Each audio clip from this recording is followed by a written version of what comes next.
Hello, everybody, and welcome back to track one at RAREfest. I'm Dr. Kat Arney. I'm a science writer and broadcaster, and I specialise in genetics. I've written 3 books about genetics for the public, and you can also find my work in the Genetics Unzipped podcast, which we make for the Genetics Society. It's on all podcasting platforms and Spotify, and we recently had a recent episode on rare diseases that you might find interesting.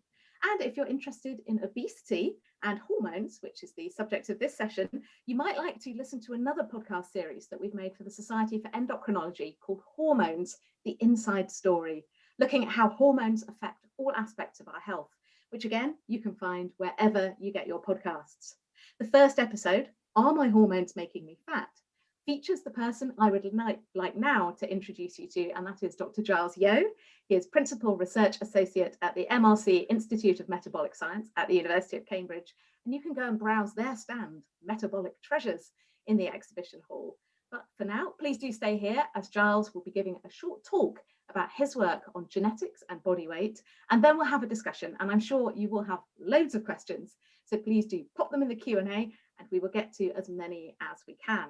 So for now, Giles, welcome to RAREfest, and it's over to you.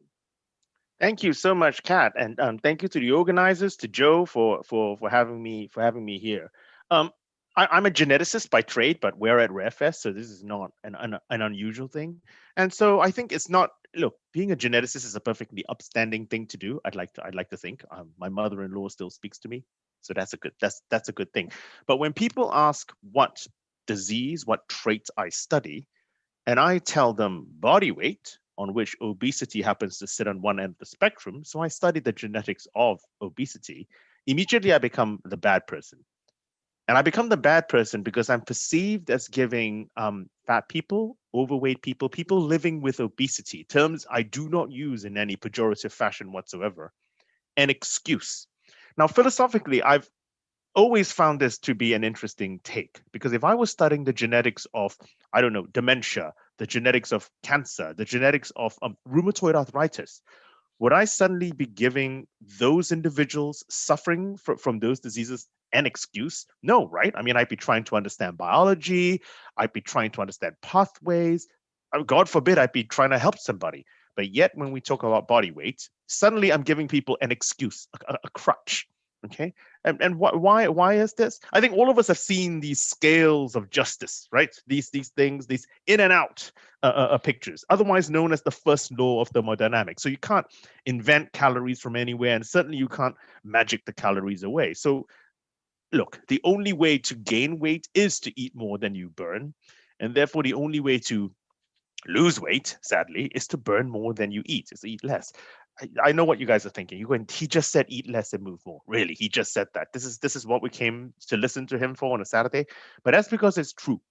Okay, how we get to the body weight we are is going to be down to eat less and down to physics, because it's a fundamental law. Because it's true. That is how we get to the body size that we are. But that is how. How about why? And I think that's where the more interesting and biologically complex question is why do people behave so differently around food? What do I mean by this? Let me give you let's set up an example. Okay, this is what I call the Monday morning meeting scenario. And we've all been there, right? You go, it's Monday morning. Well, when we could attend a meeting, now we have to do it on Zoom. But in the past, when we could attend a meeting, you come around, it's Monday morning, you sat around a table, and someone unknowingly brings a plate of cookies to the meeting, and they slide a plate of cookies, onto the table. I want to argue that there are probably going to be 4 behaviors around this plate of cookies. Okay, so first one, me, before the plate of cookies has stopped sliding across the table, I've already picked the cookie up and started eating it. Okay, that's me. Then there's the second behavior, and these are people, you know who you are, who want the cookie. They long for the cookie. And so they stare at the cookie as it slides across the table. But because of some internal algorithm, you don't pick the cookie up. But as a result, you're so fixated with the cookie, you completely miss the whole meeting because you're not listening. The third type of person, behavior, is the most annoying. And these are the people who don't even know the cookies have arrived. They're like, what cookie? I didn't know there was a cookie. And then it's the fourth type, okay, who eat the cookie without even knowing they've had the cookie. They're going, munch, munch, munch. How's the cookie, John? What cookie? So these are examples of different behaviors around food. Okay, so inbuilt into that scenario I just laid out is you're attending the same meeting. So you're probably at the same educational attainment, probably roughly in the same socioeconomic band because you're attending the same meeting together. Yet we behave so differently around something as simple as a plate of cookies. And there are a lot of biological, genetic reasons why we behave differently around this food. Okay, and so where's the evidence on our feeding behavior and hence our body weight?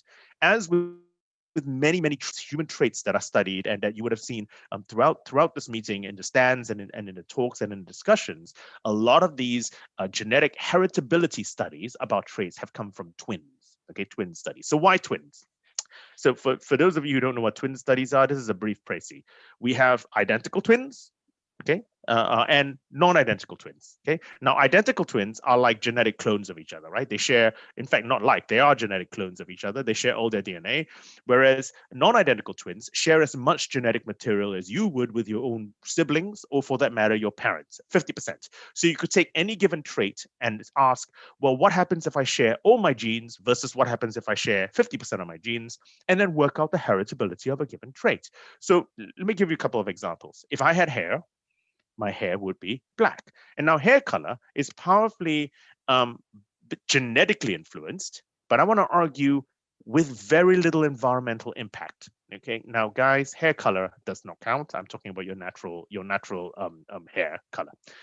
Let me give you another example. Freckles. Now freckles are clearly also going to have a genetic input.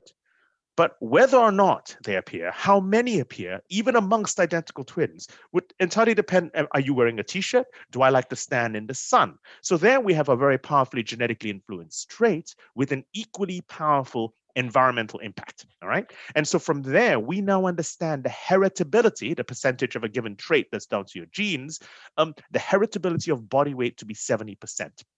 So to put, which is certainly not zero, but it's not 100%. To put things in perspective, the heritability of height, which I don't think anyone here would argue that it's going to be down to your genes, is 85%. So it's not as high as height, but it's clearly approaching that of height. So why am I telling you all of this at RAREfest? Because the understanding the genes, identifying some of the key genes and hence pathways that are involved in this regulation of food intake have come from the study of rare conditions, rare diseases. Okay, in particular, rare diseases, rare genetic conditions that lead to severe obesity. And we now know, and some of them are very vanishingly rare, that there is because of these study of rare conditions, we now know of pathways within the brain that sense the amount of fat that we actually have. Okay, and when they are disrupted genetically, so severely, you end up with rare human beings that actually suffer from disorders where their brain has no idea how much fat they have. And you might think, well, why is that critical? Remember, how much fat you have is how long you would last in the wild without any food. Okay, so which is not a problem today when we have too much food. But remember, we never had enough food through vast majority of evolution. And so how much fat you have was a critical piece of information your brain would use in order to influence your body weight. Your brain needs to know another piece of information as well. Your brain needs to know what you're currently eating and what you have just eaten. And so these are your short-term signals, and these signals come from your gut, your gastrointestinal tract, your stomach, your poop, your food to poop chute.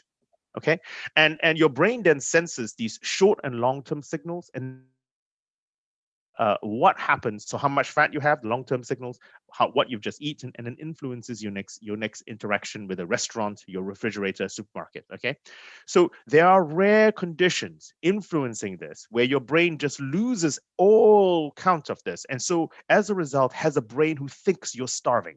Even though you have plenty of fat, it thinks you're starving because it lacks the signal.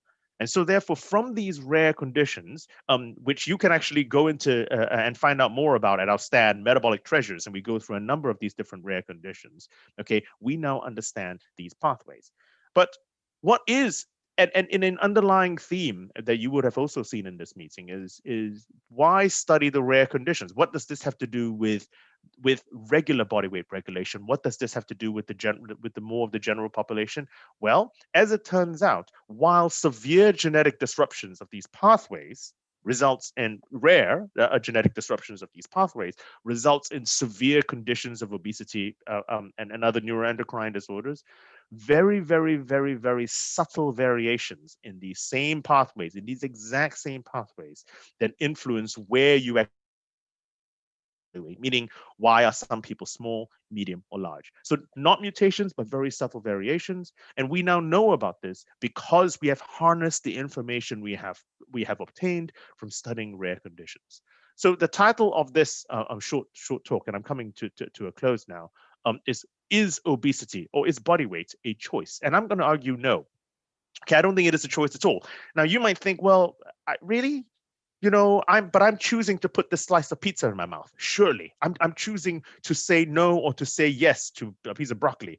Surely. All right. Well, yes. Okay. But you have to remember that we do not gain or lose weight overnight. We just don't, sadly. Okay. Our body weight is a function of thousands of different feeding decisions over a number of years. And yes, each of these feeding decisions is binary. Do I put the pizza in my mouth or not? Okay. Do I eat more or do I eat less at this particular meal? But because now we know, because of our genes, okay, some people find it ever so slightly more difficult to say no. Okay, say 5%. 5%. Okay, I'm not talking 10 times, nothing like that. 5%. A 5% less likelihood of saying no over thousands of feeding decisions is hundreds of thousands of calories, which is why some people are small, medium, and large in this current environment. Okay, because while each is an individual binary choice, if you're just 5% less likely, you don't know. It's your biology that's actually pushing you eventually to the body weight that you get. So listen, people who live with obesity, either from rare conditions or from just the common variations that we see, are not bad. They're not lazy. They're not slothful. They're not morally bereft. They are fighting their biology. Now, this doesn't change the underlying physics, which means that in order for someone to lose weight, they still need to eat less. But until we as society understand that for some people it is always going to be more difficult, until we empathize with this, particularly frontline clinicians and frontline healthcare professionals, then we will never ever solve this current obesity crisis, diet-related illness crisis that we're living in today. So anyway, that's enough of me banging on. Back to you, Kat, in the studio. Thanks very much, Giles. So let's get into a bit more about the biology and the genetics of it. Obviously, this is RAREfest. And as you said, people don't really often consider obesity to be a disease, let alone a genetic one or a rare one. So can you give us maybe a bit more explanation about what are some of the rare forms of obesity like what sort of pathways are involved? Is it just about fat metabolism? What have you discovered in your research about what's underpinning some of these rare forms and how they manifest? Okay, so I mean, probably rare human condition that was down to a single gene defect causing severe obesity was actually discovered in our institute, not by me. I want to point out, but by Professor Stephen O'Ratley and Professor Sadaf Faruqi. Okay, and they identified children who lacked this hormone because of a single mutation in this hormone called leptin. Now, leptin, and you'll find out more about this as I said, at Metabolic Treasures. But leptin is one of the key hormones produced from fat that inform your brain how much fat you have. And so these kids, now just to give you an idea of scale, okay, so these are kids, say 3 or 4 year olds, who are weighing 40 kilograms. Okay, so 40 times 2.244 pounds. So just to put some idea of scale and perspective. So I am about 5'9", okay, and weigh 75 kilograms. So these are 3-year-old, 4-year-olds who are 2/3 of my body weight, severe obesity. And the reason for their obesity is because they lack the signal from their fat signaling to the brain. So their brain thinks they have no fat because they can't sense the leptin, because there's no leptin. And so because they think they're starving, the brain drives them to eat a lot because you're starving. Now imagine if you were actually starving. So not, oh, I'm starving tonight. I could eat a big portion of chips. I'm talking plane crash in the Andes. Your partner is looking delicious, kind of starving. Okay, would you end up eating all kinds of stuff, frozen food, you know, whatever, in order to keep yourself alive? Yes, you would. And so these are kids who have odd, on the face of it, odd feeding behaviors. They eat frozen fish fingers because, you know, et cetera, because their brain thinks they're starving. So this is a classic. This is a key example. And the identification of this particular gene, leptin, then opened up a whole new pathway, signaling up into the brain, because leptin then signals to the brain. There's a whole signaling cascade in the brain in which we have now identified multiple molecules in which, if you have rare conditions in these individual molecules, in humans, and whether or not you're a human or not, okay, whether or not you have whiskers and a tail or not, results in severe obesity. And so we now actually have a very good understanding of some of the key pathways in the brain controlling food intake because of rare diseases. So from studying these very rare diseases, finding these single genetic variations that have a very, very strong impact, and finding their role in whole metabolic pathways, how does that then inform what we can understand about the control of body weight and obesity in the more general population? So I think there are two ways of actually looking about it. There's understanding natural variation. I'm sorry, natural distribution of body weight. So why some people are so in this, we're all exposed roughly to the same food environment, okay, depending on who you are, I guess. And yet some people are severely obese, some people are just overweight, and some people have six packs, and some people look like skinny as rakes. Okay, and we now understand that within this pathway and many other genes, we probably know of over 500 genes now in which subtle variations, subtle changes, rather than big mutations, result. Some of these variations either make you slightly likely to be heavier or slightly likely to be lighter. And so an individual mix of these different genes that influence what size you are. And we now know that these rare conditions that have highlighted these pathways, common variations in these same pathways, result in our normal distribution of body weight. Why some people are small, medium, and large. So that's the first bit. The second bit is this particular pathway. It's called the leptin melanocortin pathway because of the peptides that are involved.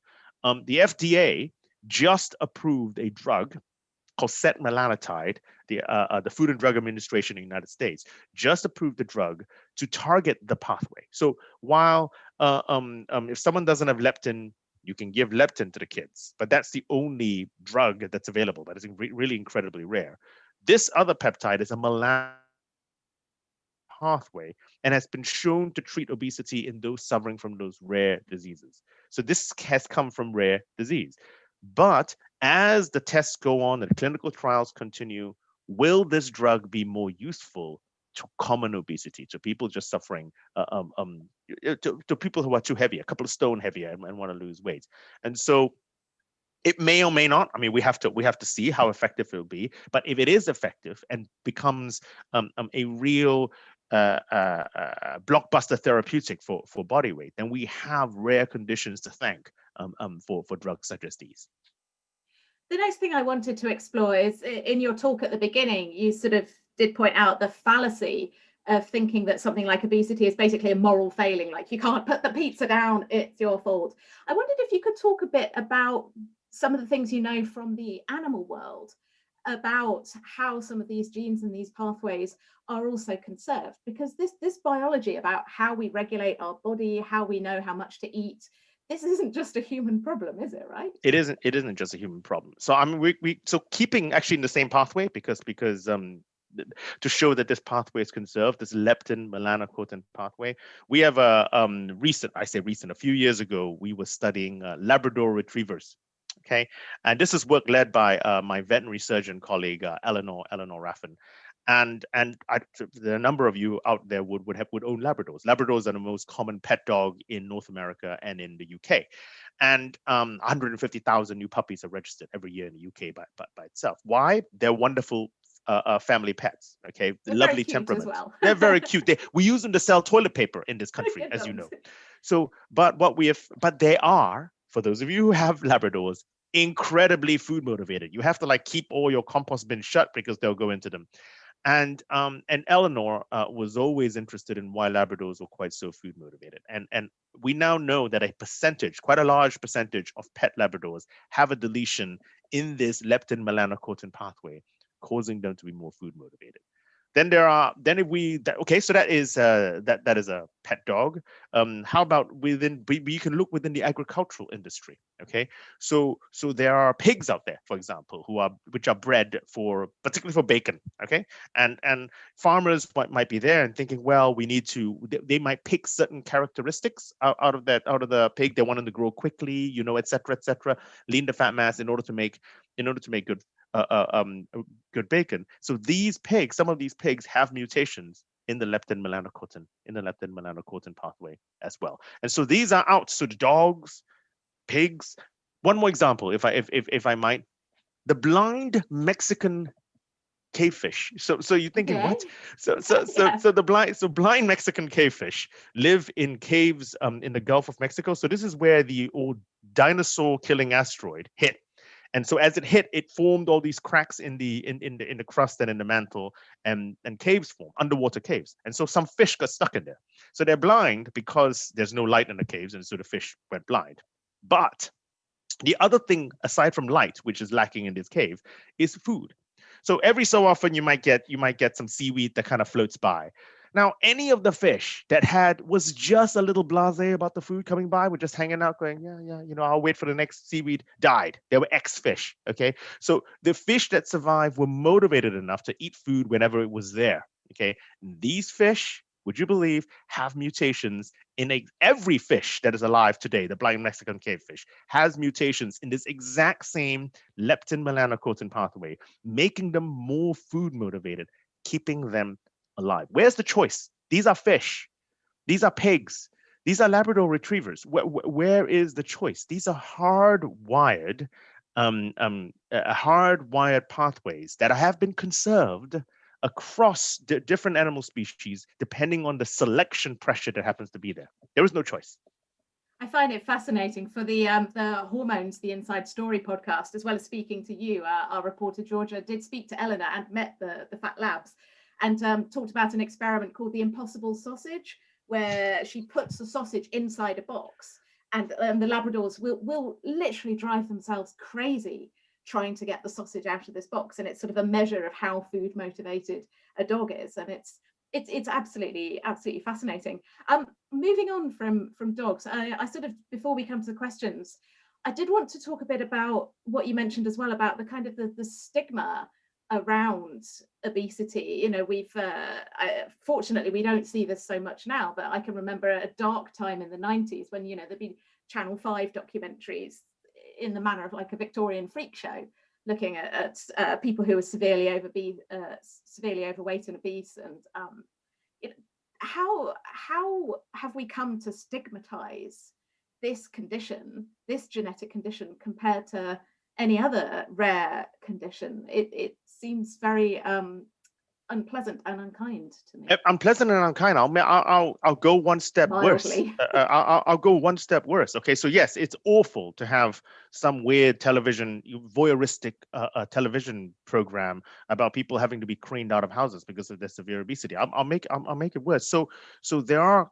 cases, more than one, relatively rare, but any case, even a single case, is not rare, is not rare enough. Okay, it shouldn't exist at all, of kids with severe obesity because of genetic mutations, or at least they haven't been identified them yet, but clearly because of their level of obesity, that have been removed by social services from their parents because they've accused the parents of child abuse. Now, this has happened not only in the UK, which it has, but also in a number of other countries, and have made the news, okay? Because they're being accused of child abuse. It's not child abuse. These kids have, as I was talking about, these rare conditions which make their drive to eat so incredible that the parents just cannot maintain their body weight. It's criminal. I cannot even begin to express. Can you imagine if because of some other genetic disorder, you end up with any number of different body changes because of rare conditions, and you're suddenly removed from your family for child abuse? It is Horrifying, it is completely wrong, and we need to actually put the message out there that this is just not, I mean, it cannot be, it cannot be the case. And actually, just in terms of just general stigma, if you actually listen to the discourse around how some of our public figures, okay, leaving aside the underbelly of Twitter and social media, I am talking about some of our broadcasters, okay, the way they talk about body weight. If they spoke about someone's skin color, sexual orientation, ethnicity, anything, like the way they do about body weight, they would have lost their jobs, okay? But you are able to comment on how someone looks, on the size of their jeans, on JEAN, that's not GENEs, you know, and not lose your job. So I think that body weight has yet, it's still in a frontier for some reason of why is it still acceptable for us to comment on someone's body weight when there's very little choice there, and why are we removing kids from their families? It's just, I think it's awful. It's horrifying. It's horrendous, you know, having spoken to people, parents in the rare disease community. It's like you can't imagine social services taking away a child who has Duchenne muscular dystrophy because, oh, their parents aren't letting them walk. This is just horrendous. Exactly right. And so this is why, I mean, why do I come along and talk about this? Why do I talk not only to the rare disease community, but to the common disease community? Because it is very reason. We need to increase understanding of biology of the system, you know, and the study of rare diseases is very, very important because it opens up biology. And I'm hoping, you know, including food intake, which is biology. And this is why I do what I do. So we've got a couple of questions coming in that are digging more into the biology and particularly around leptin. So the question from Julie Samuels, is leptin the reason why people with MYT1L, Prader-Willi or Down syndrome are often obese or overweight? And I know, so in my genetic background, I worked on something called genomic imprinting, and I know Prader-Willi syndrome is a condition that's linked to defects in genomic imprinting.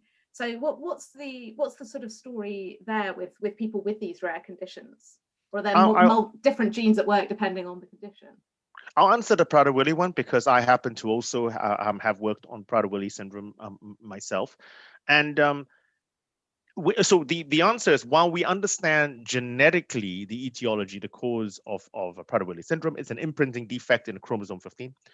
The actual mechanism, we still don't actually know. We know that it has to do with some of the genes that are there, but how it actually leads to the hyperphagia, hypermorphagia and resulting in the severe obesity, we know actually very little.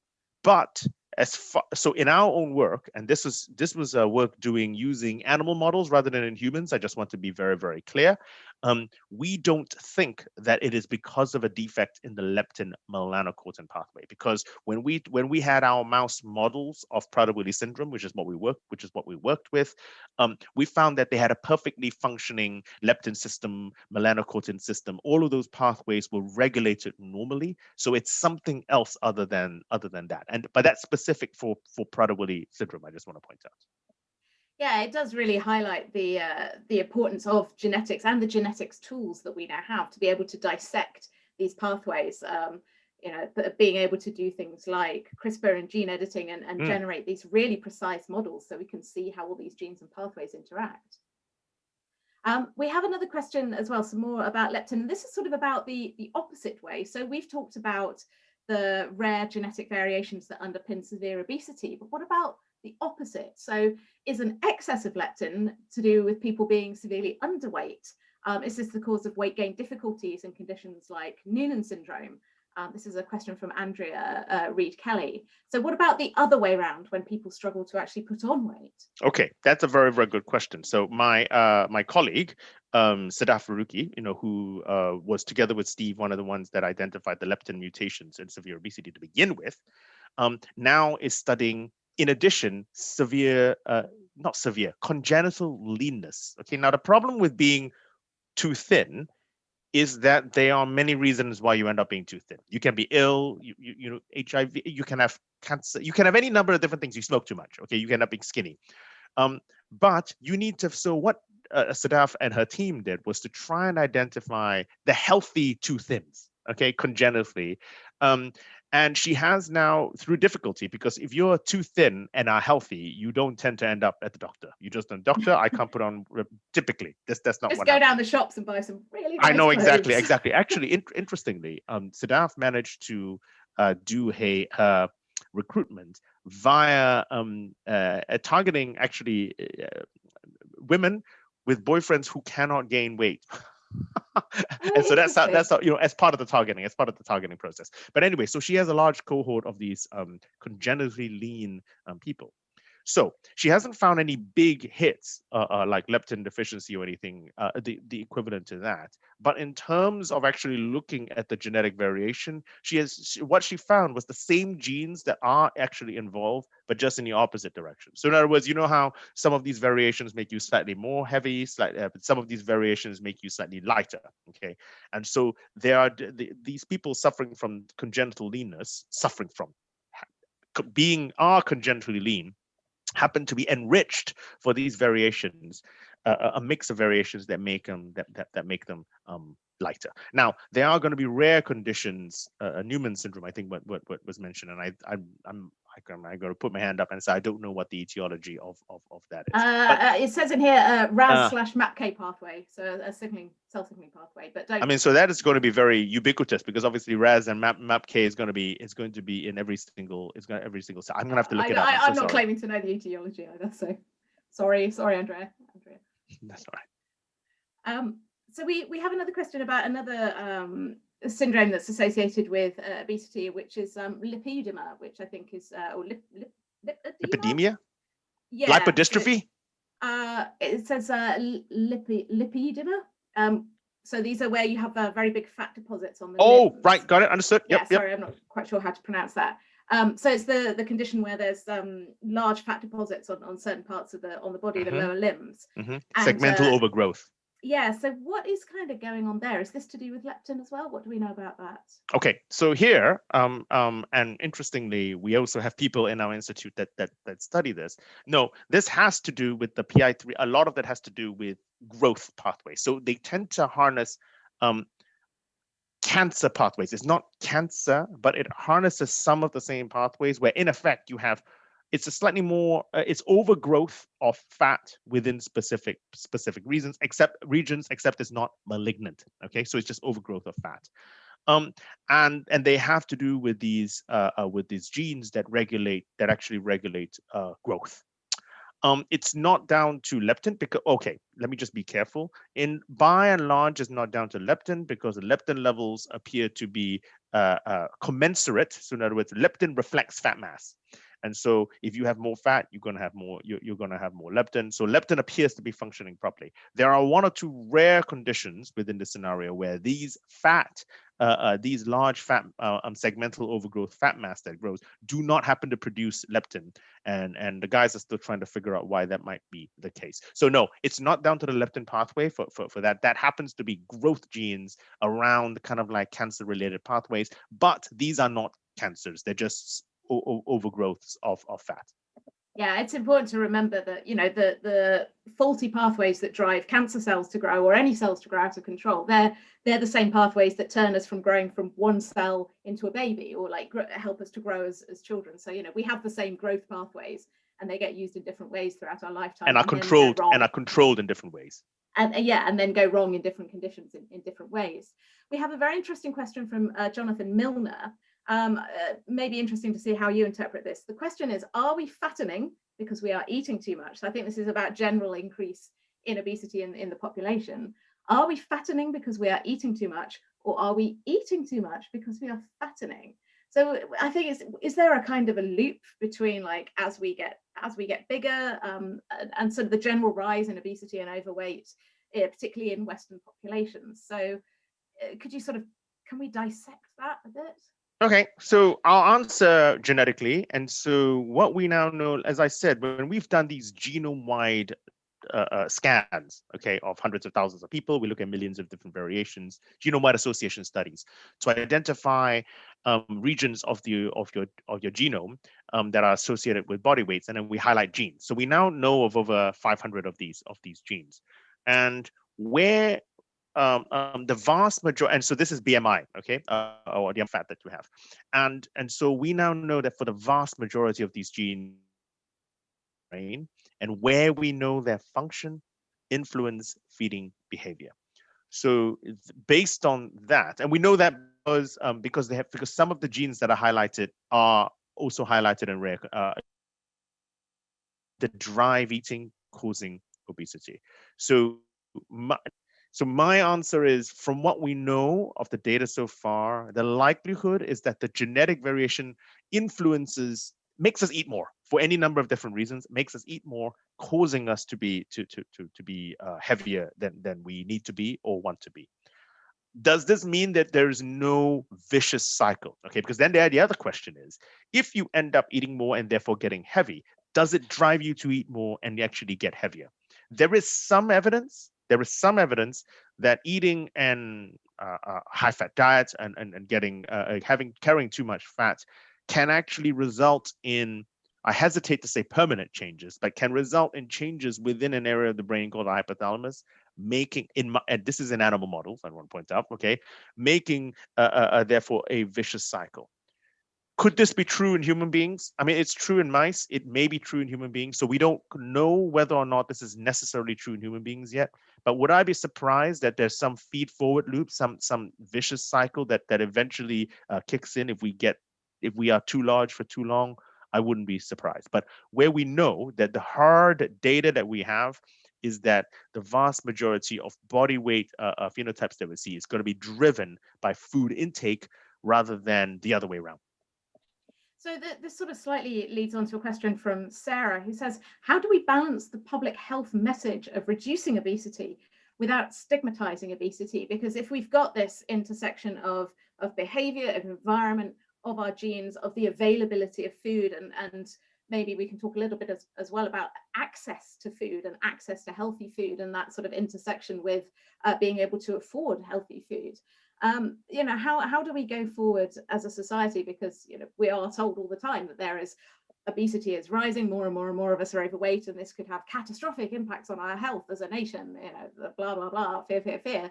So how do we actually balance this idea of trying to get the nation to be more healthy and to lose some weight without the stigma of obesity as some kind of a moral failing or a bad thing?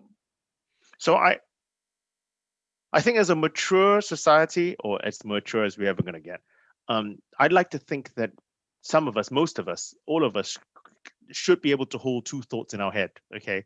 That there is a problem with diet-related diseases at the moment, and there is, okay? The vast majority of non-communicable diseases, we are in the middle of a communicable disease problem, but the vast majority of non-communicable diseases are diet-related today. That's undoubtedly true.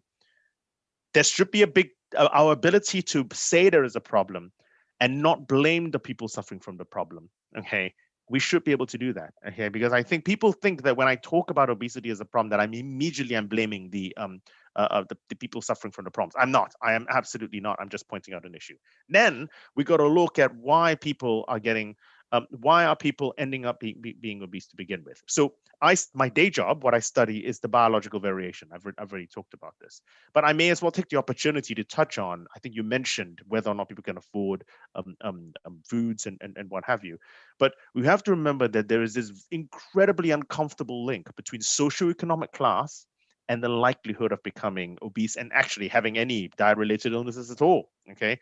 Why the poorer you are, you're more likely to become obese or have diet-related illnesses, and why might this be the case?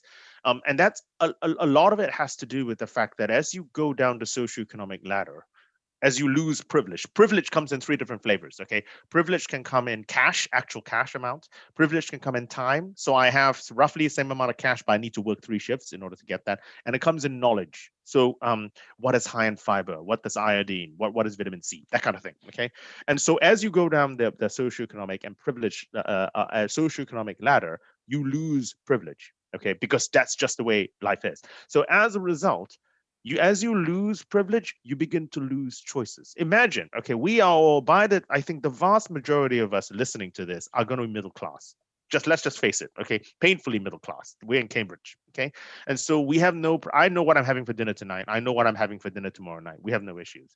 But as you can see from the Market Rashford campaign, in order to free school meals, in order to feed kids, there are up to 9 million people in this country, 9 million people in this country who are food insecure, who don't know where their next meal is going to come from. Okay, so while we may not have starvation in what we think of starvation, and abject poverty and starvation in this country, okay, because our food calories are so cheap, we have food insecurity. So Mrs. Smith, just as an example, okay, so say she has to work 3 shifts, she barely has any time and barely has any money, and suddenly needs to feed her kids.